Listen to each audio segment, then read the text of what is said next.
Good evening, everyone. We'll just give folks a few minutes to join the webinar.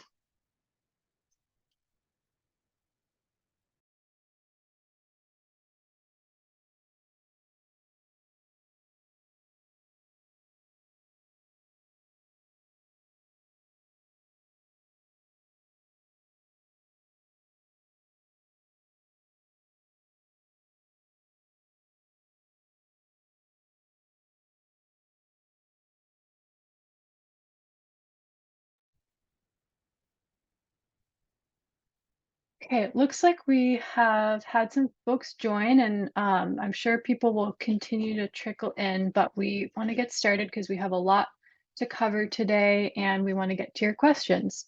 So welcome and thanks for taking the time to spend some time with us this evening to hear about the Maine Climate Council. This is an introduction to the Maine Climate Council. So this webinar is meant to help you learn about the Maine Climate Council, what it is, how it works, and how really you can participate and have your voice heard as part of the process of Maine's climate plan. Just a couple of notes as we get started. We do have a Q&A box for you to ask questions that should be at the bottom of your screen if you're on a laptop. We ask that you use the Q&A box to ask your questions. We also have, there is a chat box.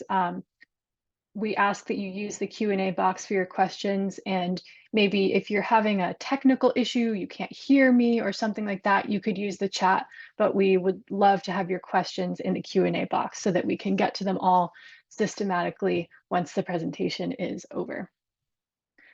So we will have plenty of time for questions, but I'm going to start with some slides and some background information on what the council is. Feel free to put your questions in the chat at any time, and then we'll get to them after the slides. Just a quick note that we will post the slides and a recording of this webinar on our website after this is over, so you'll have a chance to go back if there's something that you want to revisit, or if you want to share it with somebody who wasn't able to make it this evening. And so we're happy to have you join us. My name is Molly Siegel. I am the Maine Climate Council Coordinator here at the Governor's Office of Policy Innovation in the Future. I am the one that sends the emails that you have probably been receiving if you heard about this webinar. I'm joined by Ainsley, who is an intern from the University of Maine, working with us to help the Maine Climate Council run smoothly this year. So without further ado, I'm going to get started and talk about some of the goals of the Maine Climate Council. It's really fairly simple. The Climate Council was created with the goal of achieving state carbon neutrality by 2045 and reducing Maine's greenhouse gas emissions by targets which are outlined in Maine's statute. So those targets are to reduce Maine's greenhouse gas emissions 45% below 1990 levels by 2030 and 80% below 1990 levels by 2050. And under all of that, encompassing all of that to ensure that Maine people, industries, and communities are resilient to the impacts of climate change. So the Maine Climate Council is meant to achieve multiple goals of reducing Maine's greenhouse gas emissions and also preparing our state for the impacts of climate change that are already occurring. So towards those goals, the Maine Climate Council is required to deliver a climate action plan every 4 years. The next climate action plan is due this year on December 1st. So we are now in the process of updating Maine's existing climate action plan to deliver a new one by December 1st. And we're right in the middle of that process right now, which I'll talk more about in a few moments. So the Maine Climate Council was created by law by a bipartisan bill sponsored by Senator David Woodsom. It had overwhelming bipartisan support, and it was signed in June of 2019, and then the Climate Council went to work shortly after that. The Climate Council itself consists of 39 members representing various government agencies, the state legislature, Maine's tribes, nonprofits, business and industry, and other aspects of the economy. So we have 3 different slides that show who the members of the Maine Climate Council are, so I'll go through them, but you can always find this information on our website where you can look if you want to double check who is on the Climate Council and what organizations they represent, because they do represent a diversity of stakeholders and communities in Maine.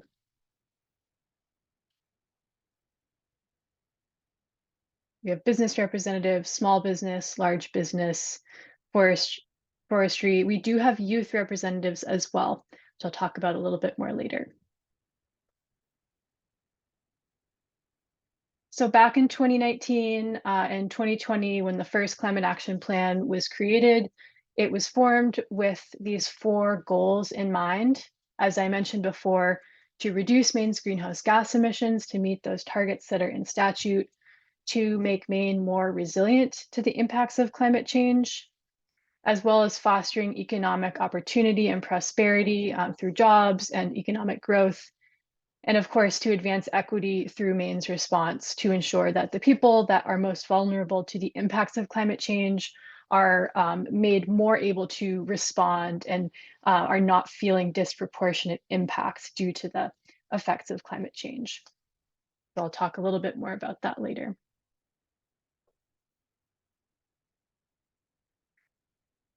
Based on data from the Maine Department of Environmental Protection's biennial greenhouse gas emissions report, which is where the basis of projecting our greenhouse gas emissions reductions comes from.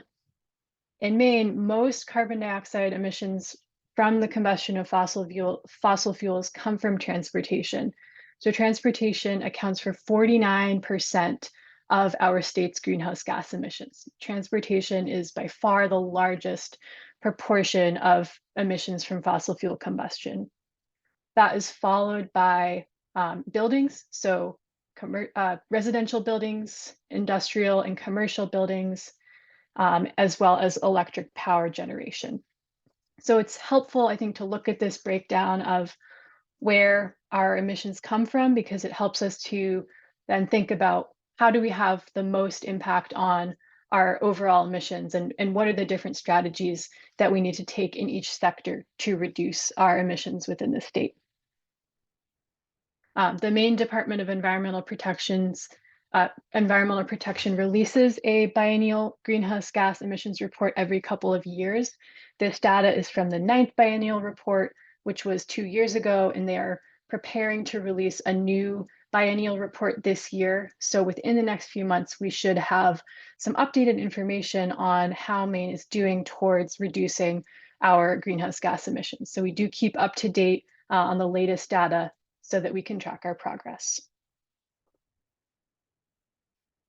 So using those emissions and sectors as a guide, the Maine Climate Council and its working groups developed 4 strategies to Maine's Climate Action Plan that will help us address those 4 goals of emission reduction, resilience, jobs and economic growth, and equity. And I'll just talk through these quickly. I won't go super in depth into any of these sectors, but we do have an upcoming webinar that will help to dive a little bit deeper into each of these topics. So first, we have embracing the future of transportation in Maine. As I said before, transportation accounts for 49% of our greenhouse gas emissions. So transportation does feature heavily in Maine Won't Wait, our first climate action plan that incorporates both transitioning our vehicles on the road to electricity and other low carbon forms of fuel, as well as reducing the amount that people have to drive. So we call that reducing vehicle miles traveled.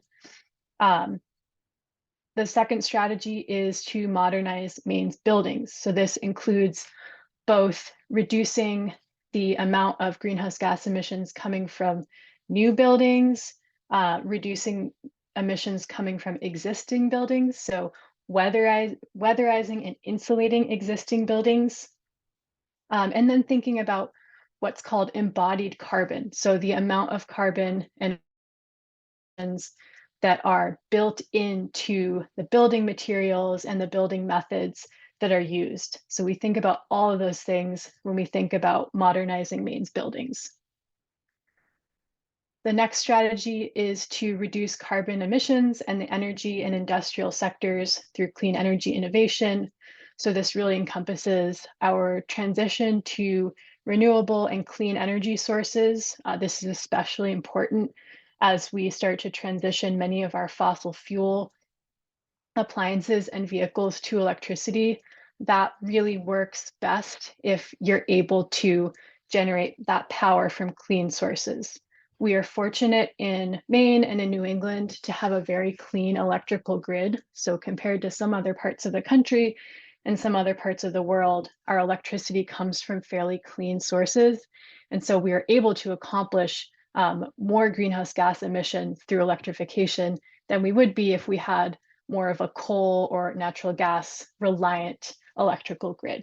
So that's a positive, and we to fully transition our electrical supply to clean energy. The next strategy is to grow Maine's clean energy economy through good jobs. So as I mentioned before, jobs and economic growth is a central goal of Maine Won't Wait. We have seen data and studies showing that we can grow our economy while also reducing our greenhouse gas emissions. And so this strategy helps us to think about what is the workforce that we need in order to transition our economy away from fossil fuels and to electrify our transportation and building systems. How are we going to get those folks trained up and ready for the good jobs that will be created through this activity? Next is to protect Maine's environment and working lands and waters with the goal of increasing carbon sequestration. So Maine is very fortunate to be mostly forested, and our forests are doing a huge amount of work for us in terms of taking carbon out of the atmosphere and storing it for the long term so that it is not released and contributing to more climate change. So our strategy around natural and working lands revolves around protecting those areas that need protecting, ensuring that they are accessible to Maine people so that people, particularly those who are underserved or vulnerable, have access to those natural and working lands and waters. Next is to build healthy and resilient communities. This is extremely important. I think a lot of folks' attention has been turned more to resilience since the effects of the extreme storms that happened this year in December and January. And the Climate Council has always had a focus on resilience, and we're hoping to build upon that and really think about how we can continue to make our state more resilient, both in terms of infrastructure, protecting our coastline from sea level rise, protecting our roadways from inland flooding, and then looking at the impacts, the health impacts that climate change will have, and making sure that we can protect our most vulnerable folks from extreme heat and other health impacts due to climate change. I already mentioned infrastructure, but this is, again, a very important strategy in Maine Won't Wait. We are very fortunate to be, I think, living in a time when there has been quite a bit of federal investment in infrastructure. And so the Climate Council in the past 4 years has focused heavily on how we can align our state's goals with the opportunities that are coming out of the federal government so that we're able to harness that federal funding to put it to work in communities and in households where it can be used to make our state more resilient to climate change. And then finally, what we're doing right now, engaging people and communities in climate impacts and program opportunities.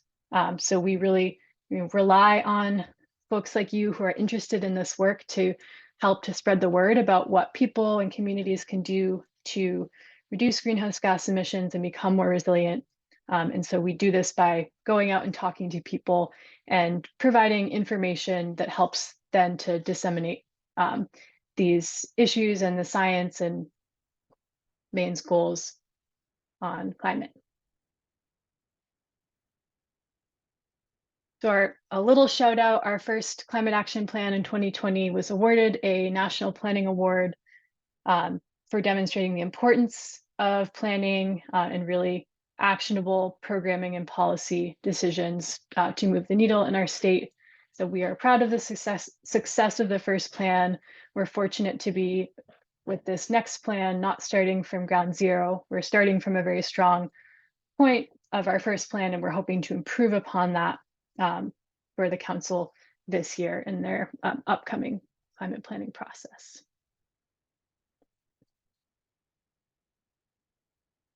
So here's the timeline of where we are right now. We are right in the middle of this timeline with the little lightning, the light bulb.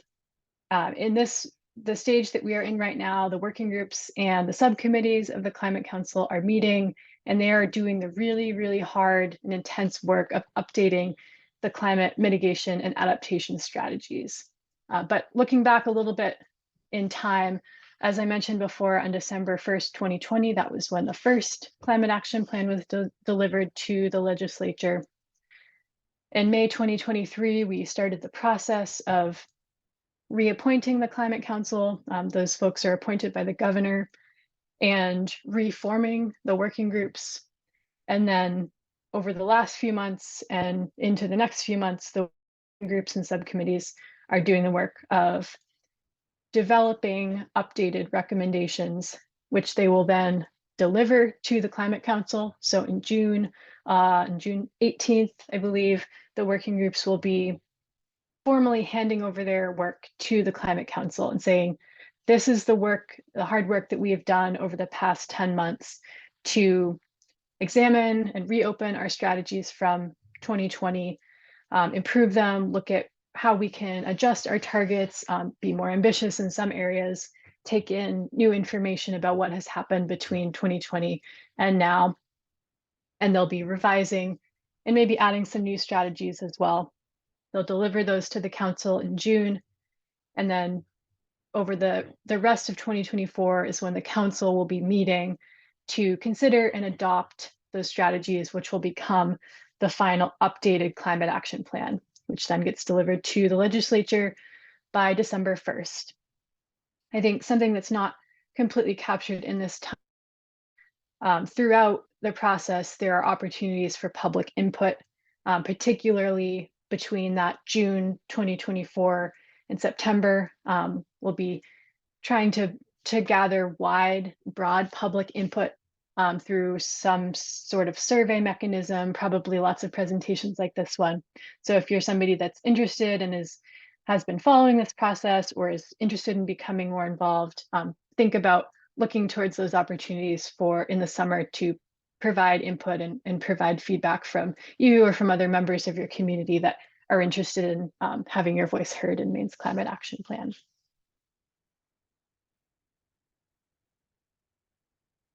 All right, here's another look at the structure of the Maine Climate Council. So as I mentioned, the council itself consists of 39 members who are appointed by the governor. We have a scientific and technical subcommittee whose job it is to assess the latest updates in climate science that are affecting Maine and other global trends that impact our experience of climate here in Maine. We have an equity subcommittee whose role it is to oversee the equitable implementation of Maine's climate action plan. This is not represented in the chart, but the equity subcommittee actually has members on each of the working groups with the goal of having equity represented throughout the working groups as they're developing their recommendations and not as a standalone body. That was a little bit of a change from how it was done last time. And we're hoping that that will result in recommendations that are fully considering equity from day one.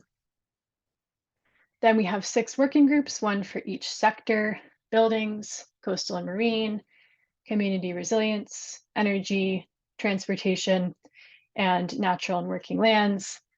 It looks like they're all separate, but there really are a lot of cross-cutting issues and topics that the working groups collaborate on. So for example, one of the issues that energy, transportation, and buildings working groups are thinking about right now is how do we manage the impact of electrical load on our grid? So how do we manage the demands of all of these electrical appliances and vehicles that are now entering onto our grid so that they don't overload the grid. And that's one issue that requires a lot of collaborative work between the working groups. And so they've set up some collaborative meetings where members of all of those working groups will get together and discuss strategy options and hear from experts on those topics.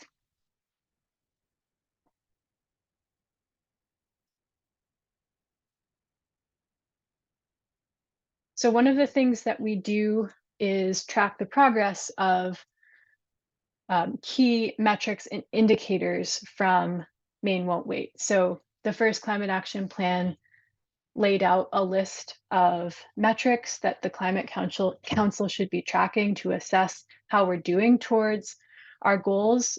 Of course, in addition to looking at our emissions, we want to look at the different components that feed into what Maine's overall greenhouse gas emissions are. So the metrics that we are currently tracking are the number of electric and plug-in hybrid vehicles on the road.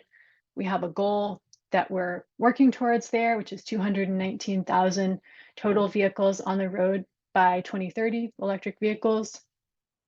We track the number of public EV charging stations, which is a crucial part of facilitating people to own and drive electric vehicles. We track the number of new heat pumps installed.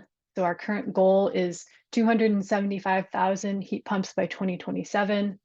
Previous goal was 100,000 heat pumps by 2025. We already met that goal. And so the governor actually announced a new goal this year or last year. We track the number of homes that are weatherized or newly insulated. We also have a goal for that, 17,500 by 2025, and then additional homes by 2030.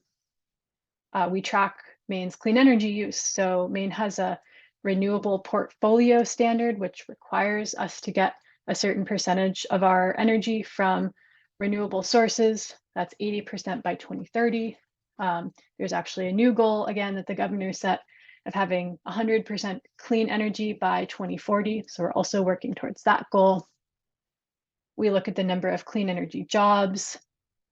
We look at the percentage of Maine land that is conserved. As I mentioned, that's really key towards increasing carbon sequestration and protecting biodiversity and ensuring resilience. We track the number of communities that are planning for climate resilience. The Community Resilience Partnership, which I'll talk about, is a program that helps communities to plan for climate impacts. We have 174 or so communities enrolled now, and we're hoping to get another 100 communities enrolled within the next few years. All right, so next slide is going to show some metrics that get a little bit more specific towards equity. So as I mentioned before, one of the goals of Maine Won't Wait is to advance equity through Maine's climate response. So to ensure that folks who are most vulnerable to climate change are able to adapt and respond, and also to ensure that people who have limited means are able to participate in the transition to our new economy, which will depend a lot more on clean energy and electrification than our current economy does. So like we track those other key metrics, we look at the number of new low-income heat pumps that are installed. We have a goal for that. We look at, of the communities that are enrolled in our Community Resilience Partnership, how many of them are socially vulnerable. There's a metric called the Social Vulnerability Index, which looks at how many vulnerable inhabitants does a community have, and also what sorts of capacity do they have to respond. So how many staff and planning folks do they have in their town government? How much additional capacity might they need to really be able to handle the challenges that we're already seeing in our communities due to climate change? We're looking at energy burden. So that is the proportion of a household's income that is spent on energy. We know that low-income households have a higher energy burden than overall households. So they're spending a higher proportion of their income on energy. A lot of the metrics and the targets from our climate action plan aim at reducing energy burden. So insulating, installing more efficient heating systems helps. Every little bit helps to bring folks' energy burdens down. For another program, the infrastructure adaptation, really helping communities invest in resilient infrastructure. So we're also looking at how many of those communities are highly socially vulnerable so that our public dollars are going to communities that really need it the most. For electric vehicle rebates, we're looking at how many of those are going to low and moderate income households. We know that those folks have a harder time affording more expensive vehicles, so it's really crucial to look at how those folks are able to participate in this transition to electrification. And then broadband is one that you might not initially think of as being tied to climate, but as a lot of us saw during the pandemic, broadband is really crucial for enabling people to work from home or do school from home when they need it, which can allow people to drive less. So we do look at broadband, and we know that there are some gaps in availability of broadband between low-income households and all-income households. Another way that we look at equity is to help ensure that diverse voices are represented in the climate planning process. One of the ways that we're doing that is by partnering with the University of Maine's Mitchell Center to help the Climate Council hear more from what we call priority populations, or groups that don't tend to be quite as adequately represented in government processes such as climate planning. So we want to hear from those folks upfront as we're developing the climate action plan. And the Mitchell Center is working with a variety of community-based organizations to facilitate activities like focus groups, surveys, community meetings that will help those folks have their voices heard, who might not be able to do something like attend working group meetings or attend Maine Climate Council meetings.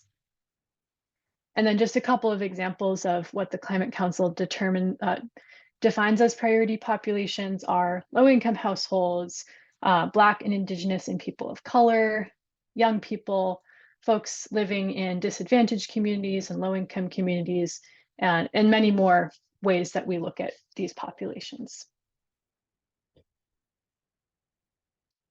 Okay, I already mentioned this, but I wanted to show an example of how a target in Maine Won't Wait is then used to determine policy and then impacts what we're seeing on the ground and Maine's economy. So we set a goal of 100,000 heat pumps installed by 2025.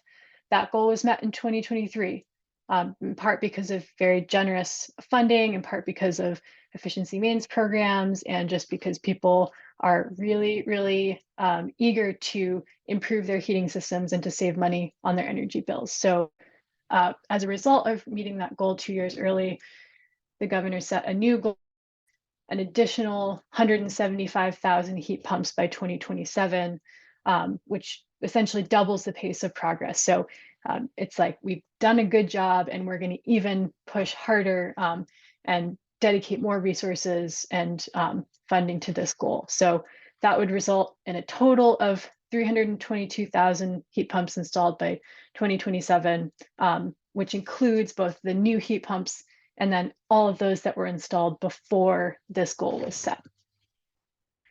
The Maine Community College system is also training up many heat pump installers. So this is supporting that goal of good jobs and economic growth, helps support a lot of small businesses. As many of you know, many of the folks installing heat pumps out there are small businesses and contractors. A couple of particular goals for the next phase of heat pumps will focus on low income. So we're continuously looking at those targets. We do have quite a ways to go to meet those low income targets. Multifamily apartment buildings, schools, and small businesses, all of whom are really crucial in contributing to the transition. Just a couple of graphs that show how far we've gone since 2019 and how far we still have to go, both in all income heat pumps and for low income. And thanks, Inslee, for dropping in the chat a link to our dashboard where you can see these numbers as they're updated yearly and sometimes more frequently than that. We try to be very transparent in tracking where the state is towards our goals. Again, another example of a program that came of the first climate action plan. One of the recommendations from Maine Won't Wait was to provide state leadership for robust technical assistance and funding to communities to support local and regional climate resilience initiatives. So as a result of that, the Community Resilience Partnership was formed. This helps municipalities to start the process of planning and making communities more resilient so they can apply for grants through this program to take action through energy efficiency projects, clean energy projects, as well as planning and resilience. So there's a wide variety of actions that communities can take and apply for funding for. And they also have access to technical assistance and grant support. So to help your community apply for other grants in addition to grants through the partnership. So just a plug for the partnership, if you're in a community that is not yet a part of the Community Resilience Partnership, given where we are now with the impacts of extreme storms that we're seeing, it could be a real benefit to your community to take the steps to enroll in the partnership today. So just to wrap up before we get to questions, I want to talk about some of the ways that you can engage with the Maine Climate Council moving forward. One way is to follow the meeting calendar on our website. So we have a listing of all of the upcoming meetings of the Climate Council and the working groups. Every single one of these meetings is open to the public. So you can observe. Typically, they will have a public comment period. So if you have comments or questions that you want to share with the working group and their members, you can usually share those right in the meeting. You can subscribe to our Maine Climate Council newsletter and view past newsletters. We send these out about once a month, and then every couple of weeks we'll send just a list of all of the upcoming meetings. So you will always be the first to know when new working group and climate council meetings are scheduled. And finally, you are welcome to contact the Maine Climate Council at any time using our contact form. This is the best way to get your feedback and comments to the Maine Climate Council and the working groups. On this slide, okay, so here's what the contact form looks like. If you click on that link on the previous slide, you'll get to a form like this, and you can select which working group or subcommittee you would like your comments to be directed to. This is very helpful because it helps us to direct your comments to the correct people, and we will forward them right on to the leadership of those groups for their consideration as they develop their strategies. So now is a really great time to do that. If you have something that has been on your mind and you're wondering how is the group addressing this, you can share those comments with the working groups through this form. And all the links are provided in the slide deck that you'll receive after the webinar. I'm going to go back just one. So our meeting schedule for 2024, we have some upcoming meetings that are already on the calendar. Our next meeting is March 14th. That's over Zoom. You're welcome to attend and observe. We will be hearing from the Scientific and Technical Subcommittee, which is right in the middle of developing a new report on the impacts of climate change in Maine. This is going to be really impactful and informing the Maine Climate Council as it develops its updated climate action plan. So if you're interested in hearing more about science, about storm science and other climate impacts that are the cutting edge of the literature and climate science, would really recommend tuning into that one. June 18th is our next Climate Council meeting. So that's when the working groups will be presenting their work and their strategies to the Maine Climate Council. That will be in person, likely with an option to observe over Zoom. And then a couple of other meetings where the Climate Council will be deliberating and really getting into the work of what the plan looks like. We do have another webinar scheduled where we'll go into more depth on each of the working groups.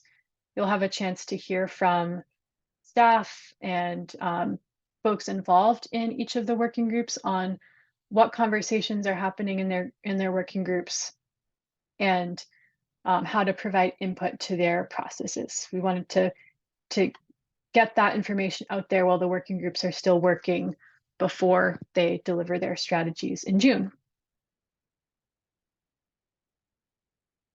So I mentioned the scientific and technical reports. We have several of the previous scientific assessment reports on our website if you're interested in reading more about climate change and its effects in Maine. The first report was in 2020. There's an update in 2021, and another report will be coming out within the next few months. So you can keep an eye out for that to read more of the cutting edge science on climate in Maine. We do have a number of other reports on our website as well. These technical reports really are the foundation for a lot of the specific recommendations that end up in the climate plan. They are done by experts and represent a lot of hard work and analysis to really look at what are those opportunities to have the most impact on Maine's emissions and making our state more resilient. So please do go check that out if there's a specific topic that you're interested in learning more about, what the foundations are for those recommendations. Those are all available on our website. Okay, so I will stop talking now and it's time for your questions. So I'm going to take the slides down. And we'll just take a moment to look through your questions.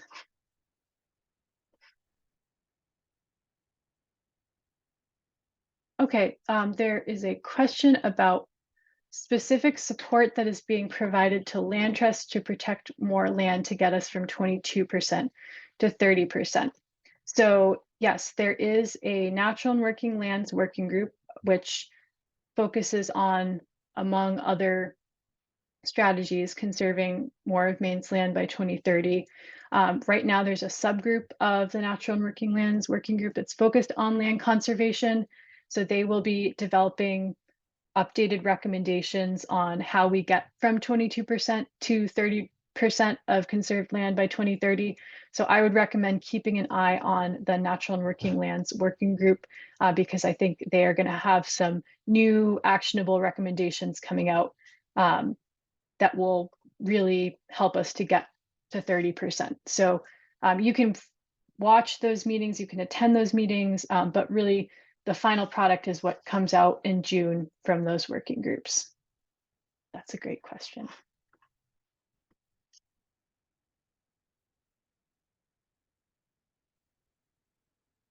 Okay, there's a question. Somebody has questions about how to connect with towns that may benefit from improving the resilience of their culverts.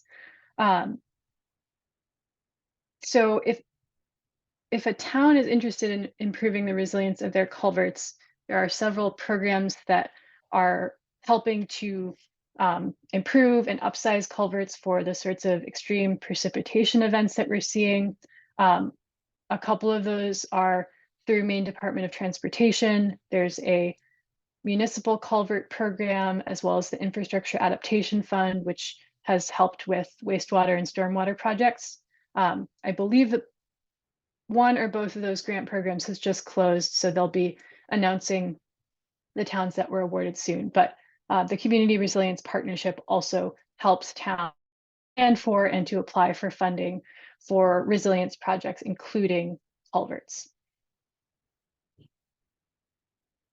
And yes, this person says they have noticed on a drive from Belfast to Thorndike during a recent storm about 6 sites that would benefit from improved culverts, and there are many others. Yes, I believe the Maine Department of Transportation has a list of the culverts that need to be improved, and it is massive. So there's a lot of work to be done, and that's why the Climate Council is working on thinking about how we direct the resources and the federal funding that's available to improve resilience.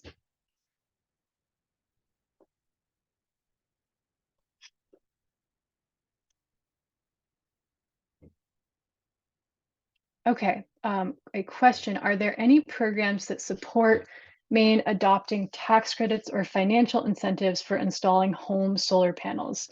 Um, One answer to your question on financial, there are federal tax credits right now for renewable energy and installing solar panels and battery storage on your home or your business, or also for municipalities and government agencies. If you're interested in learning about the financial incentives that are available right now, we do have some energy guides, energy incentive guides on our website. I will see if I can pull those up right now and put them into the chat, because this explains what's available. Hold on just one moment.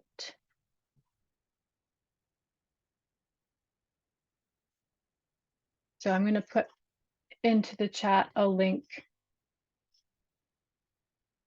to our climate action guides, which will explain the types of incentives that are available. There are new incentives through tax credits that were passed with the Inflation Reduction Act. So these are new, and there are substantial incentives available.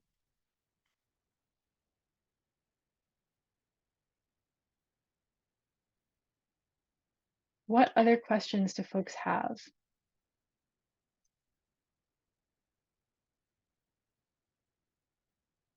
I'm not seeing any more, but I'll give you a couple more moments just in case anybody has a burning question. But if not, I hope that you know where to find us and where to submit additional comments or questions that might occur to you as you continue to follow the Maine Climate Council. As I said, every single one of these meetings is open to the public. So if you're interested in one particular area or another, you can go and attend the meetings. We also post meeting recaps and all of the slide decks and other materials that are presented after the fact. So if you can't make it, if you're busy at work or taking care of kids or something, you can always go back to our meeting calendar webpage and scroll through the past meetings and read through notes. So it's all up there. There's a lot going on right now, so it can be really hard to follow everything. But we hope that this will help to distill things a little bit and make them a little bit clearer for you. Okay, well, if there are no other questions, thank you so much for joining us on your Thursday evening. I hope that this has been helpful to learn about the Maine Climate Council, and we really hope that you'll attend future meetings and our next webinar, and continue to support the Maine Climate Council. Thank you all so much, and I hope you have a great night.